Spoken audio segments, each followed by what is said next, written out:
Coming up on DITV, a student organization hosts a pancake palooza for a good cause. And later, we'll show you how Iowa students are getting a first hand at stage combat. We break down Iowa's matchup tomorrow with Purdue. We'll also give you our predictions.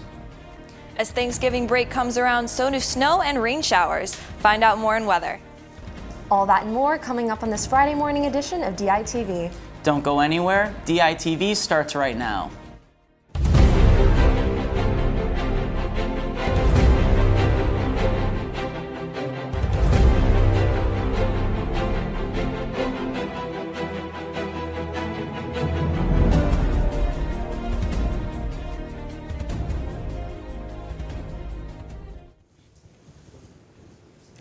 Good morning, and thank you for tuning in. I'm Kaylin Cluck. And I'm Ethan Gutstein.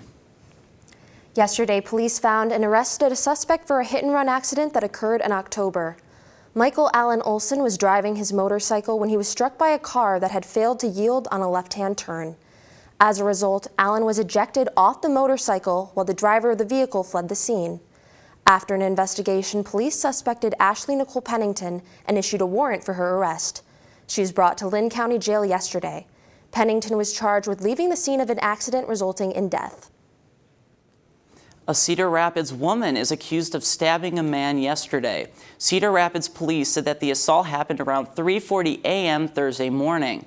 Athena Sheets used a knife to stab the victim in the side. Sheets was arrested and has been charged with assault with intent to inflict serious injury, an aggravated misdemeanor punishable by 2 years in prison.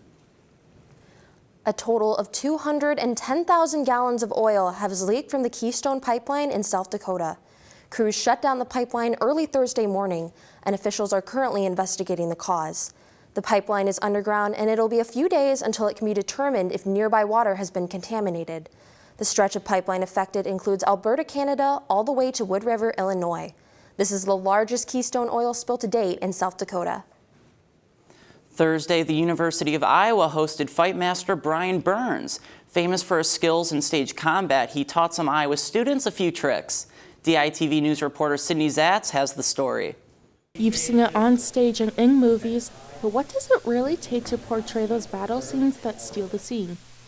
Last night, FIST, a university group of students interested in theatrical combat, hosted a master battle class with Brian Burns, who has served as a fight director in various productions regionally and internationally. Not only did he find his way to another theater, but he also found his way back home. I went here as an undergraduate. I came back and I taught for 2 semesters in 1993 and again in 95. I taught stage combat to the graduate students and also the undergrads.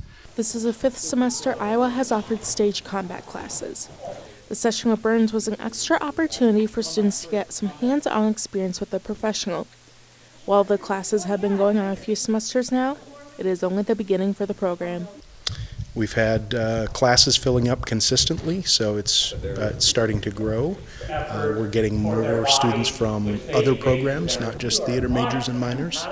I think we're developing a loyal following. I'm starting to see familiar names show up again and again on the class lists. To find out more about FIST, you can visit their Facebook page or find them on OrgSync.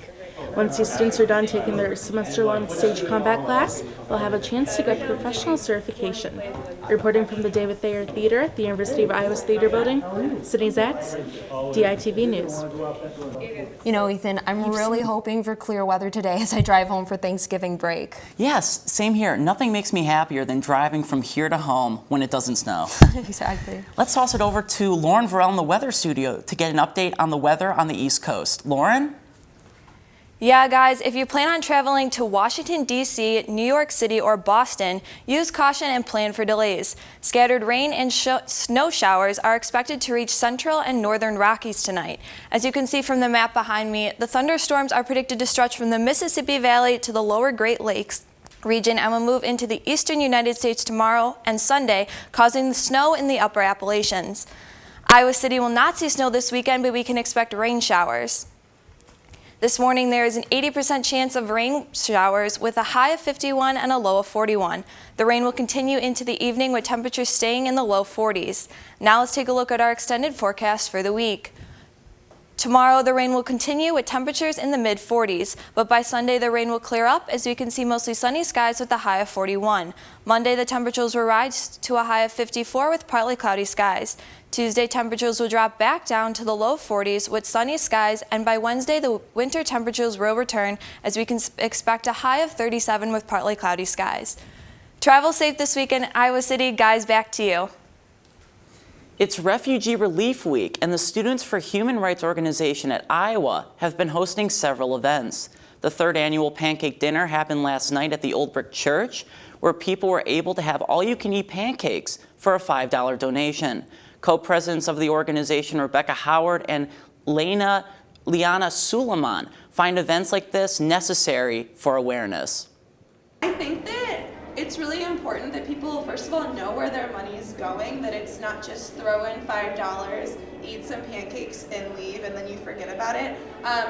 The speakers that we have, I hope, will create a lasting impression. All the proceeds from the pancake dinner go directly to helping refugees through the Refugee Council USA. The event hosted several speakers, including President of the Iowa United Nations Association, Jim Olson. The state of Iowa has been accepting record numbers of refugees in recent years. Kid captains are kids who are selected to be the honorary captain by the University of Iowa Children's Hospital for one Iowa football game. This weekend's captain is Laurel Shaw. Laurel was sitting on a yoga ball, and after a hard fall, her parents took her to the hospital. Doctors told her she had a mass on her spinal cord. The mass on her spinal cord was actually an abnormal collection of blood outside of a blood vessel. Due to its location, it posed significant risks for her. The doctors gave her a 10 to 15% chance that she would ever walk again. But Laurel was determined, and after 8 days, she was almost fully recovered and walking again. From all of us here at DITV, we hope she has a great time cheering on the Hawks. You know, Ethan, we might have lost against Wisconsin last weekend, but I'm feeling pretty good about our matchup with Purdue tomorrow. Exactly, same here. And it's senior night. I can't believe the season's over, but let's toss it over to Mary Kate and Zach in the sports studio to get predictions for the game. Thanks, guys. Well, back again, and Zach, it's just our second to last pregame show of the season. Flies by, doesn't it? I know. You're going to miss me every Friday, I have a feeling. Well, as hard as it was for the team to move on from just a rough game at Wisconsin, like the one they had, they have their 24-hour rule, and they need to be focused on Purdue right now. Yeah, they do. Purdue's on a bit of a roll, too. Not only have they've dropped a couple of games, but they played them really close. They played Wisconsin, one of the closest the entire season. Wisconsin's 10-0. They were within 3 points of that Wisconsin team who kind of took it to the Hawkeyes last week. Well, Purdue is 4-6 on the season, but they have had a couple close games, like you said, Zach, with top-ranked teams. But they did just lose to Northwestern 23-13 and recently lost their starting quarterback, David Blau. But still a good, strong team, and Iowa's going to have to come ready to go. Yeah, they're coming off a game where they had the most passing yards throughout the season. They were just shy of 400. They were able to really get their offense moving. They were able to put up points throughout this season. Their defense is kind of a question mark, so it'll be interesting to see how Iowa responds. Yeah, and I have a feeling, too, that these guys are going to want to get back on the field after last week's game. Oh, for sure. But here's what the guys had to say on their matchup with Purdue tomorrow. Talented team. All their games they've been in have been tight games. I think all of them have been, their losses have been 10 points or less, except for that Michigan game, I think. So they have talent, definitely, and they want to give us a lot of different sets, formations, looks, a lot of different trick-type plays, I guess, and unbalanced formations. So we're going to have to just line up well, be assignment sound, and all be on the same page communication-wise. They're very dynamic. They got fast guys. Their backs. There's a spectrum, small to big, and they're all fast, and the quarterback can sling the ball, and we're going to just have to be ready to go. Now, these guys do have a little bit of an extra incentive because tomorrow is senior day. So the seniors will be running out to their parents, giving them flowers, and getting to be a part of that swarm just one more time. So it's going to be just a very emotional day for these guys. And Zach, it's also my last game inside of Kinnick, so probably just an emotional day for all Hawkeye fans, I'm assuming, because they won't get to see me on the field anymore. They're all going to be flocking to get you some flowers, man. Yeah, I'm sure. Well, here's what some of the seniors had to say on what they think of tomorrow being their last day inside of Kinnick Stadium. I know I'm not a big emotional guy, but I'm not sure, man. I'm just waiting for that moment. I know it's going to be, priceless. And last time in Kinnick it's going to be crazy. Yeah, I've always wanted to play at Iowa, so it's been a dream come true being here, and I've loved every second of it. And yeah, this season's been great. It's been an up and down. Hasn't always been perfect. It hasn't always been pretty. It's going to be emotional. I mean, I love this place, and it's been a good 5 years, and it's coming to an end. But I'm going to enjoy it one last time. Typically, I'm not too emotional of a person. I told my mom that she better hold it together. I'm going to be pretty pissed at her if she starts crying. I don't know. I'm sure it'll be a little bit emotional, but no more emotional, I think, than swarming out with all the guys. That's a pretty emotional time for all of us. I'm gonna try not to, obviously, but it's emotional. You dedicate 5 years of your life to the program, and then all the fans that are out there. We have unbelievable fans, and they're there to support you. And it's kind of crazy. It's your last game at Kinnick, so it'll be emotional. We'll see what happens. 18 seniors going to be running out there for their last time inside Kinnick Stadium, and this senior group is a high-impact group. Guys like Josie Jewell, Akram Wadley, Bo Bauer. You're going to be talking about that linebacking crew that's so good. But there's so many names on this list that have had huge impacts for Coach Kirk Ferentz over the last couple of seasons. These guys were a part of that 12-0 season, the Rose Bowl run. A lot of good memories. Yeah, and I do feel for Ike and Boone, not getting, but they talked about how their role has changed, but this has still been one of the best senior seasons they had. So glad for them that they get to experience senior day. But now 3 of the seniors are Iowa's linebacking core. You got Josie Jewell, Ben Neiman, Bo Bauer. They've been together for the last 4 years and have a combined total of 113 starts together. How much is Iowa going to miss these guys next season? Oh, insurmountable. I mean, these guys in the middle, they're the heart of the defense. They're right there. Ben Neiman, it surprises me every week the way he's got to go out into coverage and guard these guys. He's also coming up to make plays on the corner. Josie Jewell is up for one of the top 5 defensive players in the entire country, not just linebackers. So, I mean, you can't replace guys like Josie Jewell in the middle. Well, here's what the 3 of them had to say on their last time in Kinnick Stadium together. Yeah, that's huge. It's been a lot of fun playing alongside those guys, and we've had some, special memories and a lot of fun games together. So we want to finish these last 3 games strong and just play as hard as we can to do everything we can to help the team win. They're a couple of my best friends. We do a lot of stuff together, and just great guys. And we really feed off each other, and we do just about everything together too. And it's going to be crazy when it's over.